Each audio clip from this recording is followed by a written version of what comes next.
A little while ago I got into making Ormus, and we're going to do this step by step. It's not a very complicated process. Measuring cup or glass cup is what I usually use because if you're dealing with lye or anything like that, you may want that in the future. I'm using organic sea salt. Now I've tried different kinds of salt, and unfortunately the way it's processed is sometimes the salt will not have the proper minerals in there to do this right. This here I think was about $8 for a kilogram. I usually use 3/4 of a cup per batch.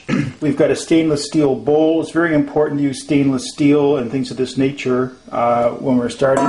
And over here we have natural spring water. I think that was on sale for 99 cents. Plastic dropper bottle over here. This plastic dropper bottle I just picked up at the dollar, and that contains a lye mixture. Now that was probably the most dangerous part of this whole process as far as preparation goes, is that you have to use something like Red Devil's food grade lye, and then what you do is in this Pyrex cup you would put cold water, not hot water, cold water, and you would put a cup of cold water in there, and you would mix in slowly 2 tablespoons of the lye mixture.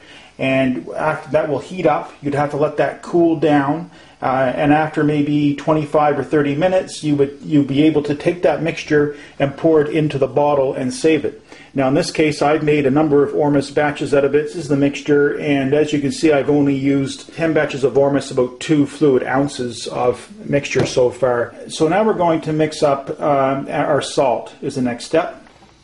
Okay, so we're going to put in 4 cups of distilled water into our stainless steel bowl. So that's our first 2 cups, second 2 cups. So now we have 4 cups of distilled water in there.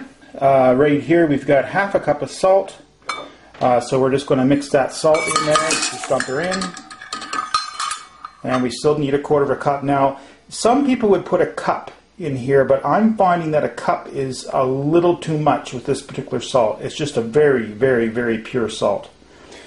Okay, we have another 1/4 cup of salt. We're going to mix that in, quick little mix, and we'll probably have to let that set for about half an hour or so to let that salt all mix in there.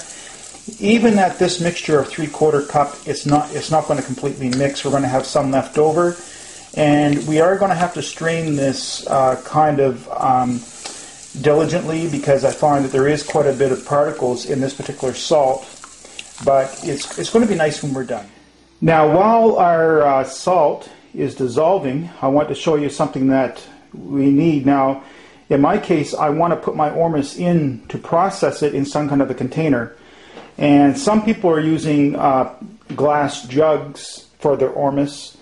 And what I decided to use is I got this on sale for $9. But what I like about it is that it is a screw down container. It's going to seal good enough that if you want to give a little shake and then resettle your Ormus, it works quite good. Now it's a bit of a time consuming effort to take my little turkey baster over here, which I got at the dollar store as well for like $1, you know, very cheap. And I just used to take that turkey baster, and what I'll do is I'll go in there and take off the water very slowly. But what happens is that sometimes when you push out on the bulb, even though you're pushed out, you might put it in and it'll give a small little push by mistake. A little bit of water current is still enough current that it'll bring the Ormus off the bottom, because the Ormus is such a fine state material that, you know, it doesn't work that great. So I still have my eyes peeled for looking for a nice glass jar with a nice little spigot in the bottom. Now maybe it's possible to actually put a spigot on here. I don't know. I'm not going to get into that. But, you know, this is not 100% the way I would like to have it. Now, after we're done with the salt actually being dissolved, we're going to want to filter our salt mixture for any particles in there. Now, I actually went with one of these reusable filters. A lot of people suggest cloth filters on the internet, and I have to say I almost should have went the other way with cloth filter and just like an old coffee coffee strainer basket out of a coffee machine would have been better than this here. I find this is not quite fine enough. So in a way, this will work. Now what I've been doing is I just line it with a little bit of toilet paper, believe it or not. It seems to work fine. But you could also put a coffee filter inside of this one if you wanted to. Over here, a set of those that I get at the dollar store for. Here's basically all you need. Like I say, you need to have yourself a turkey baster. You need to have some kind of a stir stick. You need to have some kind of a filter, coffee filter system, some funnels, a couple bowls, and they can be stainless steel or they can be glass, and a nice container to actually let your Ormus settle in. And that's pretty well all you need. And of course, we mentioned before, you should always have a glass measuring cup there for doing your lye, especially. Besides doing the lye, you don't need to have the glass, but you need to have glass for lye. So we're going to let our salt continue settling a little more, and we'll get back to you. Okay, it's pretty well time to filter out our water. But first of all, what I'm going to do is this is the filter I'm going to be using there. And I'm probably going to throw a little piece of cheesecloth in there. And the only reason why I'm doing that is that that salt has just a little bit of silt in there, and it's very, very fine. So I'm probably going to throw that inside that filter before I actually filter. And I'll show you what it looks like after I'm done filtering it between the two bowls. And okay, I'm also going to introduce two more things here. First, I want to introduce some pH strips. Now, people who do this on a regular basis are probably using a pH meter. But these are really nice because what happens is you can tell by looking at the different pH values. So for example, over here, you know, if it was yellow, orange, yellow, purple, that would be a pH of 0. Now, I know from experience that when I'm done with this salt, before I add my lye mixture, it's going to usually be running with 5 to 5.6, which would be more of a dimmer orange, and then an orange, and then a bit of a greenish one there, and a yellow one there. And I know that from experience. Now, what I'm aiming for is we want to get as close to 10.78 without going over. So what I usually do is I try to get a yellow, and I try to get orange with just a couple little specks of red, which would indicate that maybe it's around 10.5 or so.